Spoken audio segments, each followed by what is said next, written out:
Hey, my name is Scheuer. I'm one of the plastic surgeons here at Charlotte Plastic Surgery, and today we're going to talk about liquid rhinoplasty versus open rhinoplasty. So when most patients think of rhinoplasty, they're thinking of a traditional rhinoplasty, or as we call it, an open rhinoplasty. And what that is, that's a surgical procedure that's done in the operating room. A liquid rhinoplasty is a little bit different. What that is we use filler to inject the nose to contour it to give better shape and refinement. That can be done in the office. Usually takes anywhere from 10 to 20 minutes, and there's minimal downtime. Usually patients just have to deal with a little bit of swelling that can last anywhere from 3 to 5 days, but once that resolves, they're pretty much good to go. There's very little recovery as opposed to a traditional or an open rhinoplasty. An open rhinoplasty generally requires about a week off of work, and the swelling takes a lot longer to resolve, and sometimes takes months to even up to a year for that last little bit to go away. Like I said before, liquid rhinoplasty is a little bit different because it's done in the office and it's done with filler. So a question we often get is, how long will the results last for liquid rhinoplasty versus an open rhinoplasty? As you would imagine, for an open rhinoplasty, the results are going to be permanent. It's a surgical procedure. A liquid rhinoplasty is a little bit different because, like we said before, we injected filler. So typically I tell patients it can last anywhere from 18 months to 24 months, which is pretty good considering that you don't have to have a surgical procedure.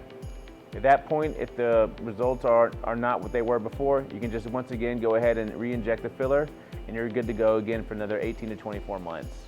So who's a good candidate for a liquid rhinoplasty versus an open rhinoplasty?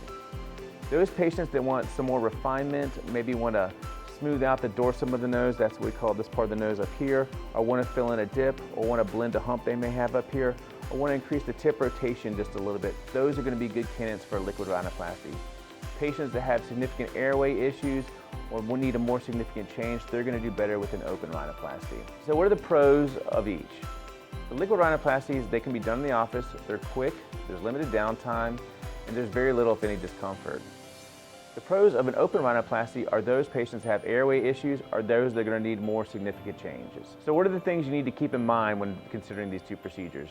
Liquid rhinoplasties are not permanent. They last anywhere from 18 to 24 months. And there is going to be some swelling afterwards, and I tell folks that can last anywhere from about 5 to 7 days. So an open rhinoplasty is a surgical procedure, so there's going to be more downtime and usually a period of time off of work. There's going to be more swelling that usually resolves over a period of months, but you're able to achieve a more significant change and the results are permanent.